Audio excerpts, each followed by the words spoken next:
Recently, I had the pleasure of visiting with Joan Taylor, owner of Cedar Ridge Soaps. She runs her business out of her home in Dickerson, Maryland, which is about 60 miles west of Baltimore, in the heart of the state's agricultural region. Joan works and resides in a home that was built by her family. After a tour of the beautiful estate, which unfortunately, I'm sorry, due to technical difficulties, I won't be able to share with you, I sat down with Joan and asked her a few questions. Hey love buds, this is Ayetta, and I'm here with Joan of Cedar Ridge Soaps, and she has invited us into her lovely home and soap studio to share her business with us. Thanks for having us, Joan. Thank you for coming.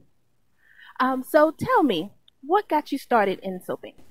Well, I was using handmade soap. At the time I was a nurse. I'm trained as an RN, and just had really dry, itchy skin, and read an article in John Deere magazine, of all places, about handmade soap and how it's a lot kinder and gentler to the skin, for that dry, itchy feeling. So I started using it, loved it. I don't quite know why I thought I needed to make it, but I felt compelled to make soap. Looked for library books, and this was 10 years ago when we still used the library quite frequently, but looked on the internet too, and probably made 30 batches in my head before I ever made made soap for real. And then started to just kind of gather some supplies together. And my first batch was an olive oil hot process batch, and it didn't trace, and it didn't trace. To soap makers, you know what trace is, and you kind of want it to trace. I didn't have a stick blender, so I'm just stirring and stirring and stirring. Finally, I got just like, oh, this is never going to work, and kind of put the lid on it and let it go. And the resulting soap was, not that great. But when I was washing the crock pot out, suds were forming, and I hadn't added any soap yet. So I got super excited and went running through the house going, I made soap! I made soap! No one was as excited about it as I was. But yeah, so I was giving it to family and friends and coworkers, and they suggested I start to sell it. So we did a small, the local festival isn't small, but we were small at that time. So we took, what we had there, and that went really well. So then we did 2 other festivals that fall. That was in 2005. By winter of 2006, we knew that if we wanted the business to grow, I would need to devote a little more time to it. So I went from full-time nursing to part-time nursing. And by May of that year, we decided to stop. I should stop nursing altogether and put all my energies into the soap business. The goal being to grow the business to the point where when my husband retired from teaching, he could work with me, and we could do this as a kind of to supplement our retirement income and work together. We'd always been after something that we could do together as a couple. So that time has nearly arrived. We're almost ready for him to retire, and the business has grown, and we're just really excited about being able to do it together. That is such a great story. Thanks for sharing it with us.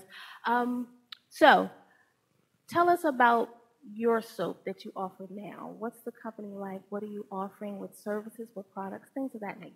Okay. Our main product is cold process handmade soap. We tweak our recipe a little bit to make it a soap and a shampoo bar, because we figure once you've got that bar in the shower, you may as well be able to do everything with it. So our product is really a head to toe bar. You can wash your hair with it. If your hair's short, you probably don't need conditioner. It's a very conditioning. The oil that makes it a good shampoo bar also gives you a really bubbly, rich lather, to use as a soap as well. So it's really a body bar, basically.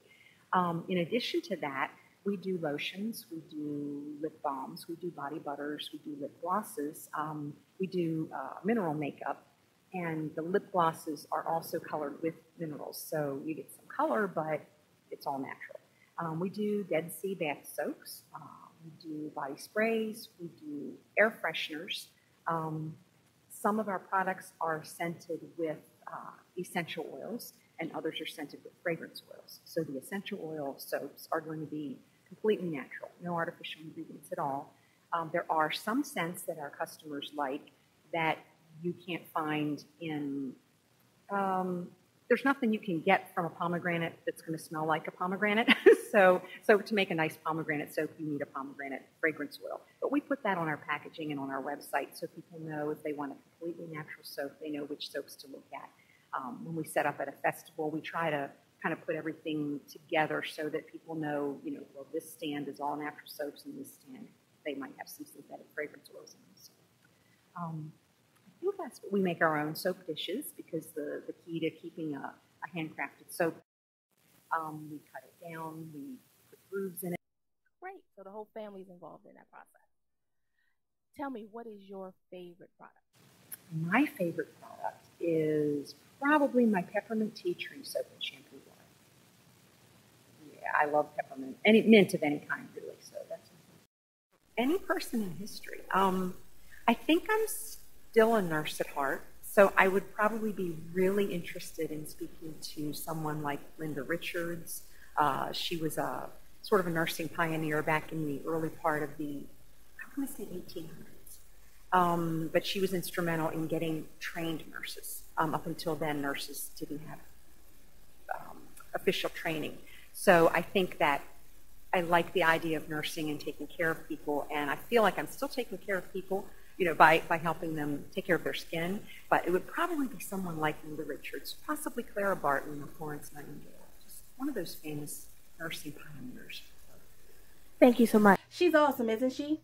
Joan was also gracious enough to give me several products from the Cedar Ridge Soaps product line to try. A full review is on my blog, and the link is in the description below.